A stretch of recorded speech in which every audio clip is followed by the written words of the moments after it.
Bonjour à tous, merci encore de votre fidélité. Je suis vraiment très heureux de vous retrouver en ce jour de rentrée. Je vois tous ces sourires. C'est magnifique. Je vois qu'on s'est reposé, qu'on n'a pas forcément révisé, mais ça, c'est un peu tabou.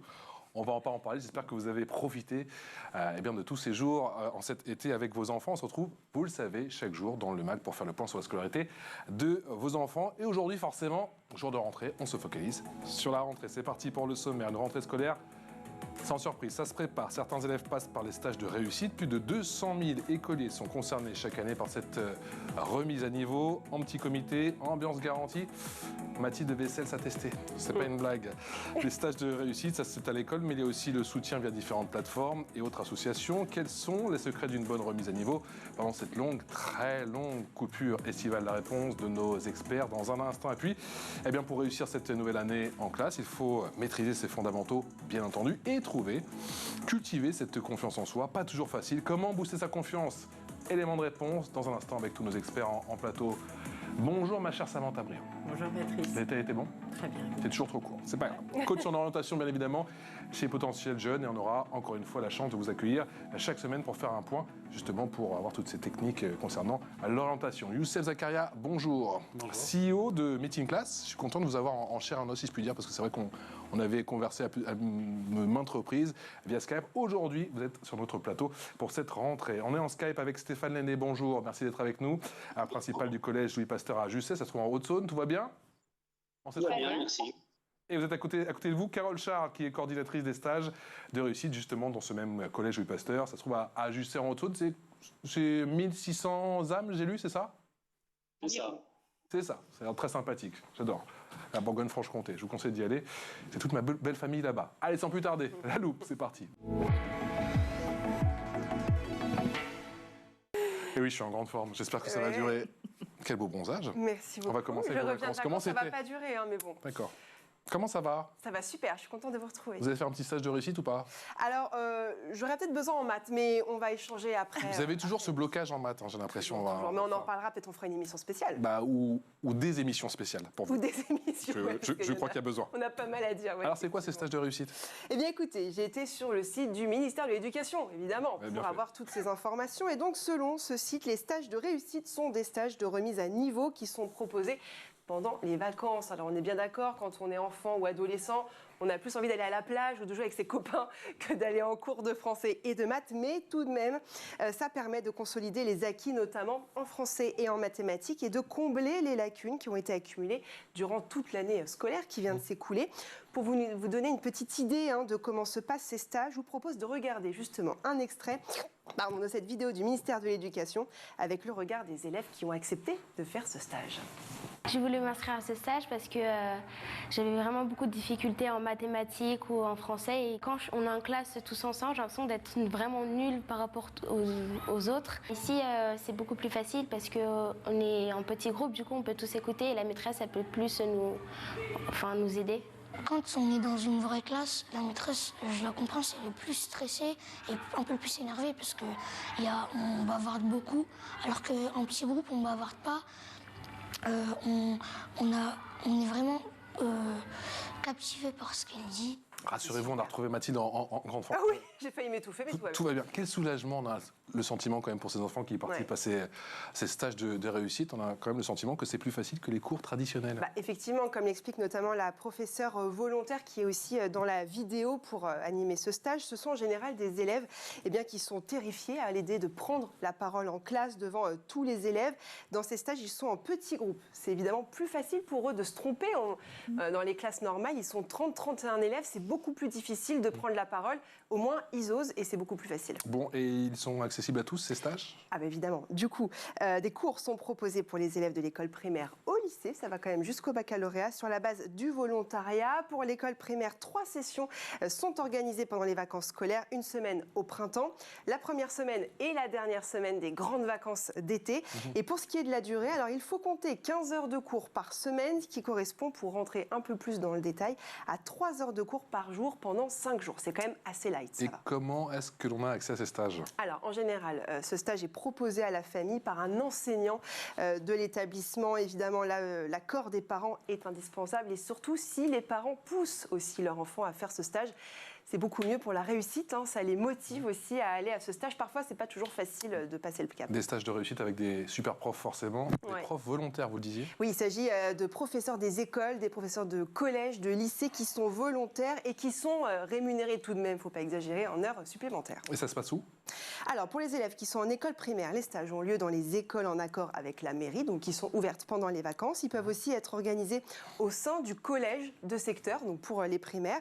Et pour les élèves de collège et de lycée, ils ont cours dans leur établissement directement qui ouvre leurs portes. Avec une petite différence, une petite nuance concernant les lycéens? Alors, effectivement, c'est pour ça que j'ai décidé de vous en parler à la fin de cette chronique. On parle d'accompagnement personnalisé, intégré dans les emplois du temps des élèves. Il représente 72 heures annuelles en lycée général et technologique, 210 heures pour les 3 années de préparation au bac professionnel. Ils sont consacrés en lycée professionnel, ce qui représente 2 heures par semaine. Donc là, on n'est plus dans des cours pendant les vacances, mais de cours supplémentaires organisés par l'Éducation nationale. On parle de soutien scolaire, mais c'est aussi une aide à l'orientation.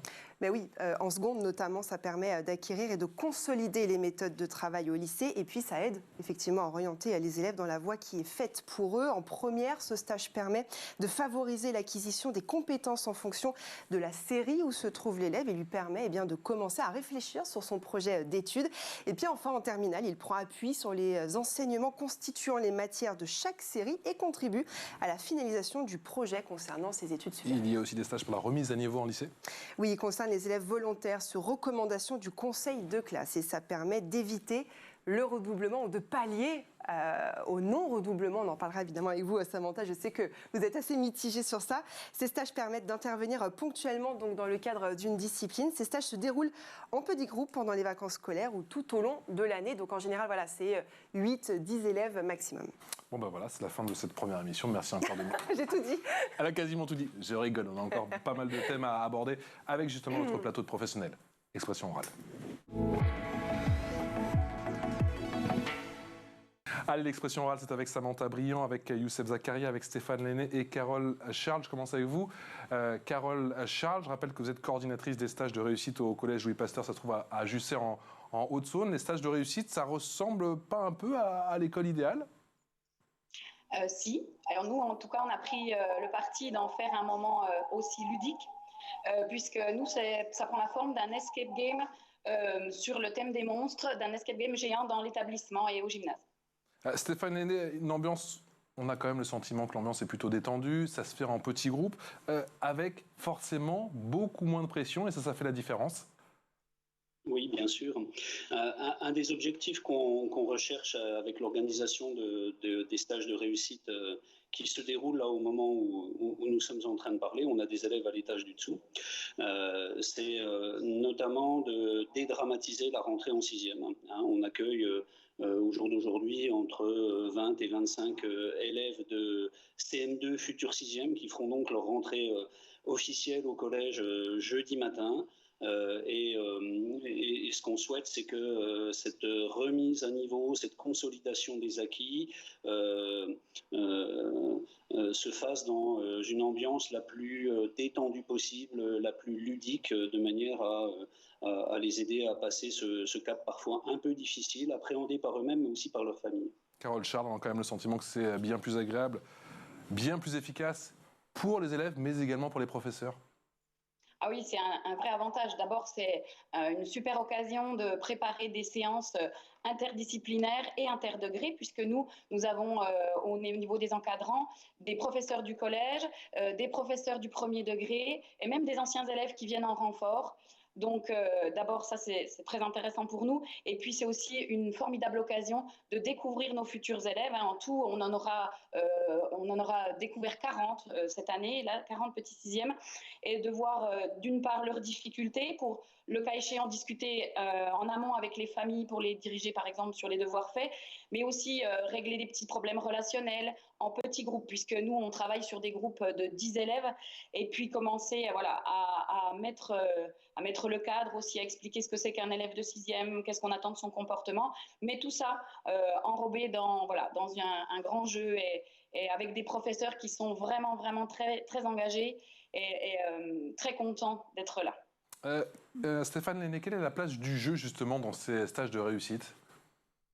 Alors pour nous, elle est centrale, la place du jeu. D'abord parce que c'est un élément fort et structurant de notre politique d'établissement. On a terminé, et Carole était partie prenante de ce projet-là aussi, même si ce n'est pas notre propos aujourd'hui. On vient de terminer un gros projet Erasmus centré sur la ludification des apprentissages. Donc on a appris énormément de choses. Et puis surtout, le jeu au cœur de ces stages de réussite permet effectivement aux élèves et aux professeurs d'avoir une accroche plus rapide, plus détendue, moins formelle et moins académique. Et pourtant, l'ambiance est à la fois ludique, mais aussi extrêmement studieuse. Les élèves travaillent beaucoup. Le retour des familles en la matière, justement, parce que cette approche ludique est aussi extrêmement positif. Et finalement, je dois dire que c'est la 4e année qu'on met en place ce stage de réussite sur une maquette à peu près semblable.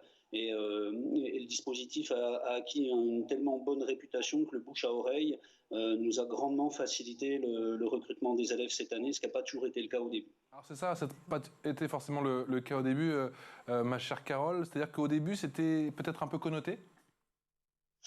Au début, les parents ne savaient pas, et puis les élèves n'avaient pas cette philosophie de venir en classe sur leur temps de vacances.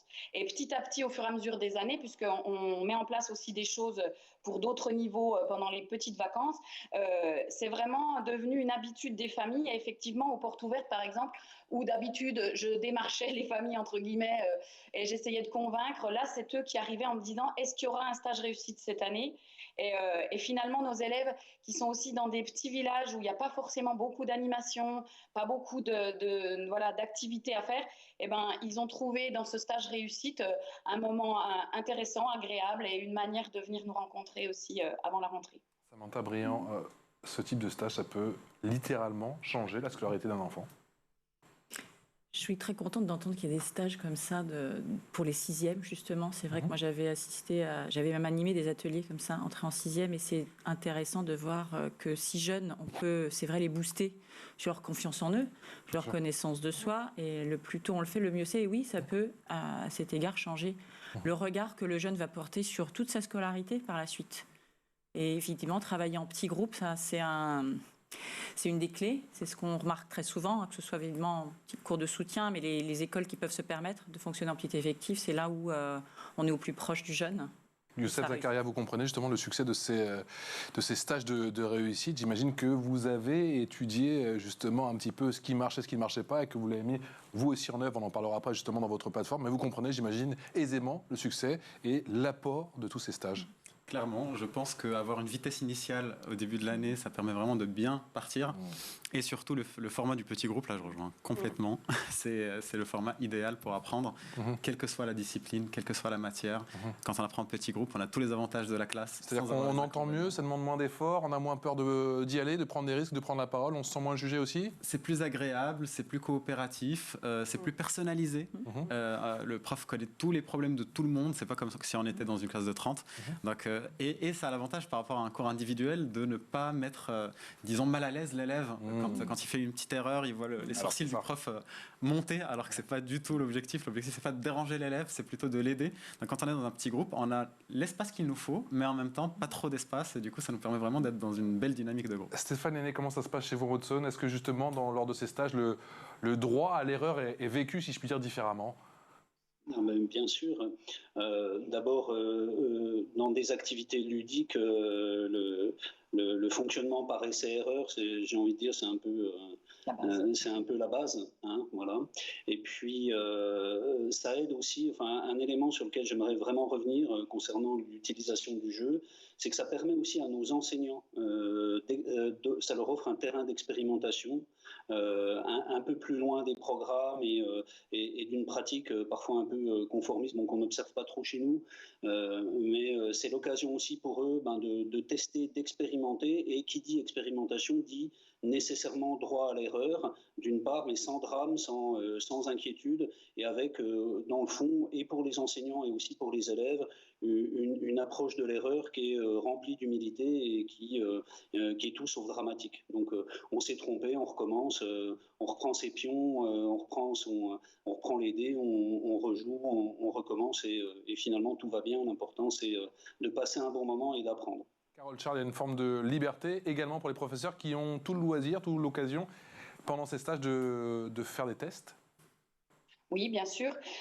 Nous, la base de ce qu'on veut tester, en fait, c'est des situations qui nous permettent de créer du lien. Créer du lien entre les élèves, créer du lien avec les élèves, et puis essayer des choses qu'on pourra peut-être aussi réinvestir dans nos classes pendant notre année de manière ordinaire. Donc là, on a un petit peu moins peur de perdre du temps, entre guillemets, parce que voilà, c'est vraiment un beau terrain de jeu, c'est le cas de le dire, qui nous permet ensuite d'allonger, d'étendre nos pratiques et puis peut-être de monter aussi en compétences au niveau de nos pratiques. Samantha Briand, au cours de ces stages, on apprend qu'on n'est pas nul. Je crois que c'est peut-être la principale leçon. Heureusement, personne n'est nul. Justement, quels sont les ingrédients? J'imagine que c'est quand même dur à doser quand on est professeur ou quand on est coach pour bien remettre l'élève sur les bons rails sur le plan de la confiance. C'est le principal. On travaille avant tout ça, nous, coachs, puisqu'on n'accompagne pas sur des matières spécifiques. Donc c'est vrai, on va énormément travailler sur regonfler le jeune. Ça passe par des mots, des exercices? Des exercices, d'aller rechercher aussi. On sollicite très souvent l'environnement, les parents, s'ils sont vraiment impliqués dans le processus pour aller chercher qu'est-ce qu'ils disent de positif sur leur enfant. Donc ça, c'est très important pour nous d'aller chercher sur ce terrain-là. Ou qu'est-ce qu'on pense de moi, en fait, qui je suis, et je suis quelqu'un de super. Donc ça passe. Et après, je suis tout à fait capable. Youssef Zakaria, oser, on le dit souvent, c'est le maître mot, à commencer par ses élèves, même pour les adultes, mais effectivement, c'est bien, c'est encore bien quand on l'apprend quand on est tout petit. Oser, tenter, prendre son risque, ça s'apprend. Alors, là, c'est mon côté entrepreneur qui va répondre, évidemment. Bah oui. Que quand on n'a jamais tenté quelque chose, la première fois, c'est compliqué. D'ailleurs, ma première entreprise, c'est pas celle-là. C'est une autre où j'ai appris beaucoup de choses. Et c'est pour ça que cette deuxième marche beaucoup mieux que la première. Donc souvent, effectivement, la meilleure façon de s'entraîner à oser, c'est d'oser d'abord. Mais du coup, il faut faire des petits pas.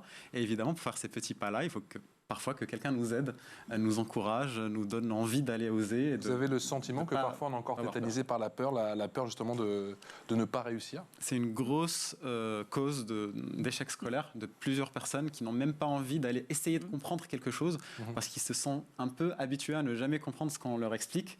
Et du coup, ça devient un cercle vicieux qui les fait échouer de plus en plus. Et c'est dommage parce qu'il suffit de quelques bons encouragements pour que l'élève se lance et soit bon. Mathilde. Moi, j'avais une question aussi pour Samantha et nos invités qui sont avec nous en Skype. C'est est-ce que ces stages qui sont très bénéfiques pour les élèves, c'est top, mais est-ce que c'est pas aussi une façon de pallier les redoublements qui n'existent plus aujourd'hui? Carole Charles. Alors ça, c'est compliqué. Pallier le redoublement, c'est beaucoup dire.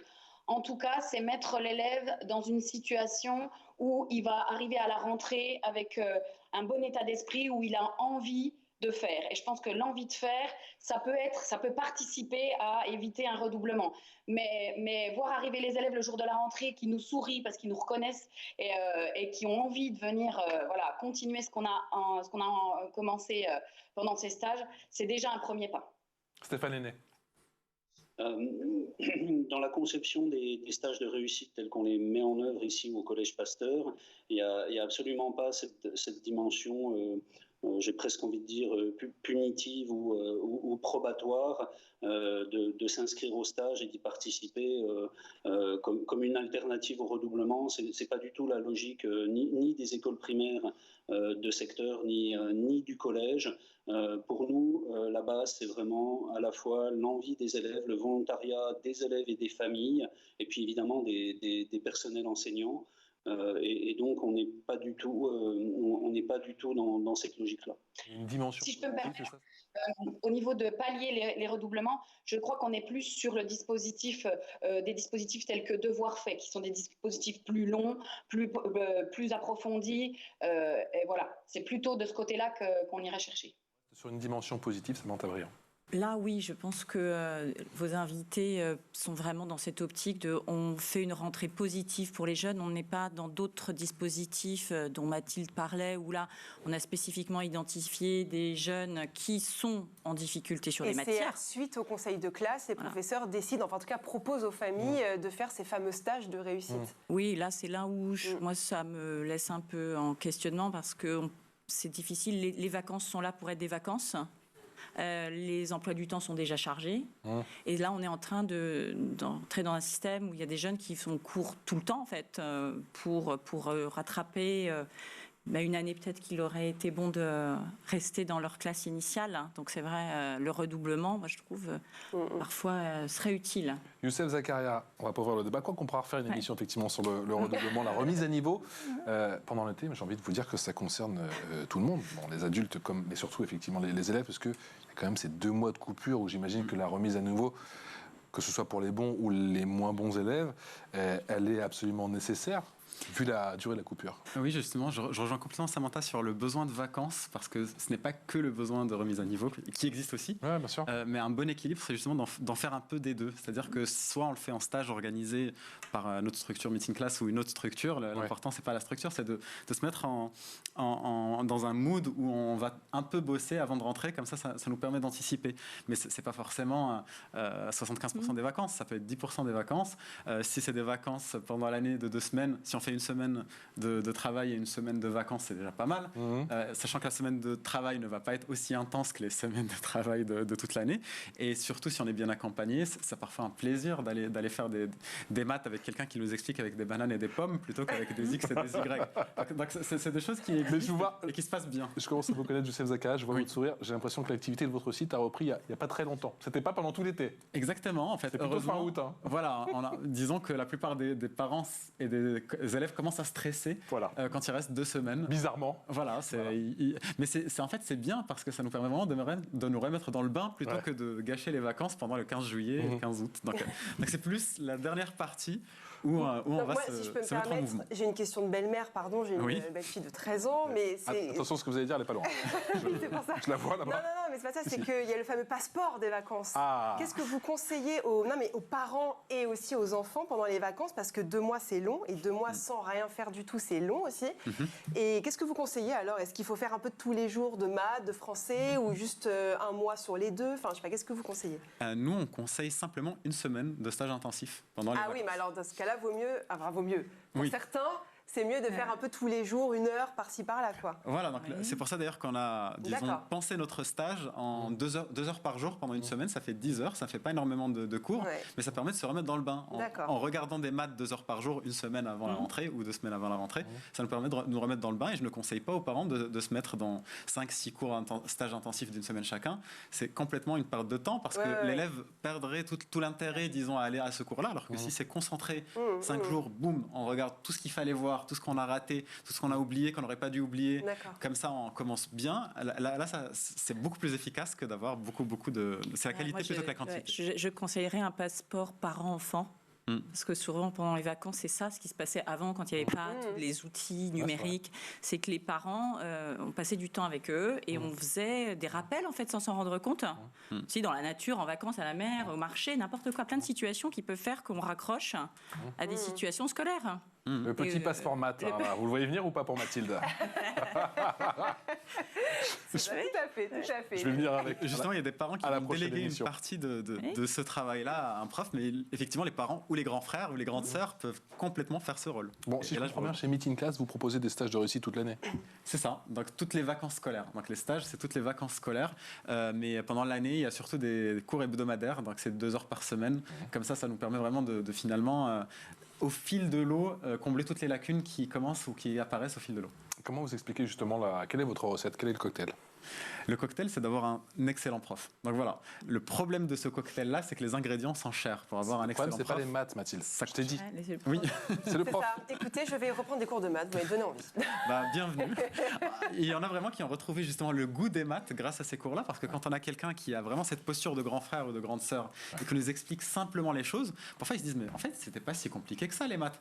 Et on commence à avoir des belles histoires de parents qui nous appellent, qui nous disent ah tiens mon enfant il s'est réveillé un dimanche à 9h du matin pour faire des maths. maths. J'aurais jamais imaginé qu'il aurait pu faire ça. En fait, c'est parce qu'il a eu envie de faire des maths, parce qu'il y a quelqu'un derrière qui lui a donné envie. Donc s'il a un grand frère ou une grande sœur comme ça qui lui donne envie, c'est très bien. S'il n'en a pas, il peut aller le trouver ailleurs, et nous, c'est notre mission, c'est de l'aider à trouver ça. Mais ce que je disais tout à l'heure, c'est que l'ingrédient coûte cher. Le prof particulier coûte cher, et du coup, la solution que nous apportons, c'est de partager le prix de ce prof-là à 4, et du coup, on rejoint un peu ce qu'on disait tout à l'heure sur les bienfaits du petit groupe. Effectivement, il n'y a pas que les bienfaits du petit groupe, il y a aussi l'accessibilité du prix du cours qui est importante dans ce modèle. Carole Charles, une bonne remise à niveau pour un élève, ça passe par quoi ? Alors ça passe déjà par un bon diagnostic, c'est-à-dire qu'il faut cerner les difficultés de l'élève, et puis ensuite, effectivement, je rejoins votre invité, il faut que l'élève ait en face de lui quelqu'un d'extrêmement motivé et d'extrêmement patient, qui va décortiquer individuellement les difficultés pour essayer de reconstruire. Et je reprends aussi l'histoire des pommes et des fruits. Effectivement, ça passe par la manipulation, peut-être aussi revenir en arrière sur des concepts qui parfois sont un petit peu trop vite devenus virtuels, enfin devenus moins concrets. Donc voilà, ça passe par ça, et ça passe par la relation avec l'élève. Moi, je travaille en SECPA, je suis donc confrontée souvent à des élèves qui sont démotivés, qui sont tristes de venir à l'école, qui ont perdu confiance en eux. Mon premier travail à la rentrée et au stage réussite, c'est, puisqu'ils sont mélangés avec les autres, d'ailleurs c'est aussi un des avantages du stage réussite, c'est de leur redonner confiance en eux et envie de faire. On va vous envoyer à Samantha Briand. J'ai un fois en plus, c'est parti, avec Mathilde. Mathilde Vessels qui nous parle aujourd'hui de soutien. Oui, tout à fait. Et de camions. Oui, vous allez comprendre pourquoi. Effectivement, je vais parler des professeurs et d'une professeure. Truck, alors en français c'est quoi? C'est camion, on va un petit peu franciser tout ça. Ce sont des salles de cours mobiles sous forme de truck, donc de camions équipés d'un écran tactile interactif et de manuels scolaires. Le rêve évidemment pour tout le monde. L'idée nous vient d'Audrey qui est professeure remplaçante dans l'académie. Elle donne également des cours à domicile. Elle a eu l'idée du truck après s'être rendu compte qu'il était compliqué de trouver un créneau qui pouvait satisfaire tout le monde, elle et puis évidemment les enfants. Elle a donc proposé au début de venir chercher carrément ses élèves au collège ou au lycée et de faire cours chez elle ou dans un lieu public parce qu'il était vraiment difficile de trouver des horaires qui correspondaient à tout le monde. Et puis, l'idée est née du camion, tout simplement. Et il y a quoi comme cours au programme? Eh bien, des cours particuliers, des cours collectifs, des stages à domicile de l'élève ou devant l'établissement scolaire. Je trouve ça absolument génial. On sort de son collège ou de son lycée, on a le truck, enfin le camion qui est là, la prof qui nous attend, et elle nous fait cours dans son camion. Je trouve ça vraiment super. Elle se déplace donc partout. Et petite précision écolo, je sais que vous nous regardez, le camion est équipé de panneaux solaires photovoltaïques. Il est donc entièrement autonome électriquement. Donc on apprend et on est écolo, franchement. C'est parfait. Stéphane Henné, que vous inspire cette initiative? Je trouve ça extrêmement intéressant et créatif. Et je ne vous cache pas qu'on va sans doute y réfléchir, puisque l'établissement fait partie du dispositif des territoires éducatifs ruraux et on est en territoire rural, isolé. Et je crois qu'une initiative comme celle-ci, ça pourrait vraiment être très intéressant à explorer pour aller à la rencontre, aller vers les familles et les élèves qui éprouvent temporairement ou de manière un peu plus longue des difficultés à la scolarisation et qui auraient besoin qu'on se déplace chez eux. Donc merci de l'idée, je vais la retenir. Vous avez le sentiment qu'il y a une forme justement d'inégalité selon les territoires concernant le soutien scolaire? Les inégalités de territoire ou les inégalités d'origine sociale, c'est une évidence dont je crois personne ne veut débattre. Le problème, nous, sur notre terrain d'exercice, c'est qu'on retrouve des élèves qui sont confrontés à une espèce d'effet cocktail et qui mélangent à la fois grande pauvreté, isolement, difficulté de mobilité et puis aussi éventuellement isolement numérique. Et donc l'accès à l'ensemble des ressources qui permettrait le soutien scolaire est extrêmement difficile. C'est pourquoi l'établissement, qui reste encore une structure bien identifiée et structurante du paysage, est sans doute le plus à même d'offrir des solutions de soutien scolaire. Youssef Zakaria, le soutien scolaire qui se développe, c'est signe qu'il devient plus abordable ou que le niveau décline? Un peu des deux. Donc effectivement, il y a des problèmes de niveau qui sont relevés par les études PISA, qui reviennent tout le temps. Mais typiquement, un cours à 15 € l'heure, ça aurait été un rêve il y a 5 ans. Donc nous avons réussi à le faire. Nous ne sommes peut-être pas les seuls, parce qu'il y a beaucoup d'autres belles initiatives.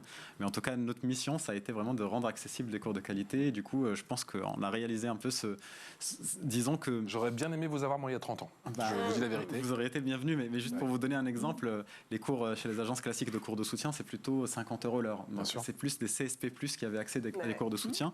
Nous, quand on voit notre clientèle et qu'on leur demande leur niveau social, ce n'est pas forcément des CSP+. Parfois, il y en a qui n'ont jamais pris de cours avant. La plupart prenaient des cours au black sur des plateformes comme Le Bon Coin, etc. Mais ce n'était pas forcément des profs qui étaient excellents. Du coup, quand on leur dit que le prof agrégé de maths va donner un cours à 15 € l'heure, ils sont complètement à côté. Ils se disent, mais comment vous avez fait? C'est quoi la formule magique? Et après, on leur explique qu'en fait, c'est un cours à 4. Ils disent, ah ben pourquoi pas? Et donc, c'est comme ça qu'on a pu participer, disons, à ce développement. Et on aura bien évidemment l'occasion d'en reparler. C'est déjà la fin, malheureusement, de cette émission. Un grand merci à vous. Youssef Zakaria, vous êtes le PDG de Meeting Class. Allez voir sur le site, notamment si vous ne connaissez pas, même si on a fait déjà plusieurs émissions concernant Meeting Class. Samantha Briand, je vous dis à la semaine prochaine. Un grand merci à Stéphane Lenné et à Carole Charles. Je souhaite encore une excellente rentrée des classes et encore bravo pour tout ce que vous faites. On n'hésitera pas à aller faire un petit tour du côté de Jussey en Haute-Saône. Haute-Saône, effectivement. Allez, excellente journée en notre compagnie. Et je vous dis à très vite. Un grand merci à Mathilde Wessels qui va nous régaler encore cette année. Vive les maths.